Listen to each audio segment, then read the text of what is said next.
আমার তো এইদিকে মোবাইল লেগে যাবে দেখে আমার ভয় করে। একটু মোবাইলটা বাইর করো মানে।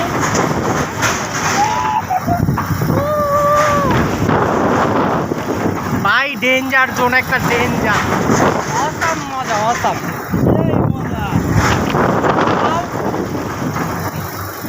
ফিল ফিল করার মতো একটা বিষয়।